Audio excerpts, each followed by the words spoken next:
ఈయన ఎక్కడున్నాడు అసలు? పొద్దు నుంచి పెళ్ళాన్ని ఒకదాన్నే కష్టపడుతున్నాను. ఈ పండగ ఏమో కానీ ఇక పని చేసి అయిపోతుంది. నాకు పెళ్ళానికి ఏమైనా సాయం చేద్దాం లేకపోతే బయట నుంచి ఏమైనా తెద్దామని ఏమీ లేదు. అసలు ఎక్కడున్నాడు ఈయన? అరే రమేష్, ఆ కోడ్ రెడీ అయిందిరా. నేను ఎప్పటి నుంచో అడుగుతున్నా, రెడీ చెయ్యి. యాందిరయ్యా యాం చేస్తున్నా? అరే ఫ్రైడే వచ్చేసిందిరా బాబు, ఆ కోడ్ రెడీ చేయరా. Back side. సర్లే అయితే బాయ్. ఏంటి అయిపోద్ది అంటాడా కోడి? నా గురించి ఏం పట్టించుకోవట్లేదు అనుకున్నానే బాబు. కోడి తిప్పిందాం నా కోసం 4 కోళ్ళు అట్టరమ్మను. మళ్ళీ జనాలు వచ్చిన శుభ్రంగా సరిపోద్ది. నేను ఏపుళ్ళు కూరలు అన్నీ వండేస్తాను.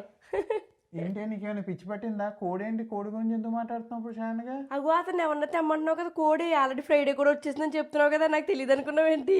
నన్ను పట్టించుకోవట్లేదు మా ఆయన అని తెగ ఏడ్ చేస్తున్నాను ఇందాక నుంచి నేను. వస్తే టింగర్ మొహం దానే, అది జావా కోడ్ గురించి మాట్లాడుతున్నా మా ఆఫీస్ లో వాడితో.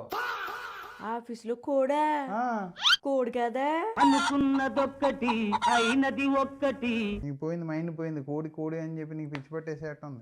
ఎలా ఫ్రైడే అన్నావు కోడి అన్నావు? అనుకున్నదొక్కటి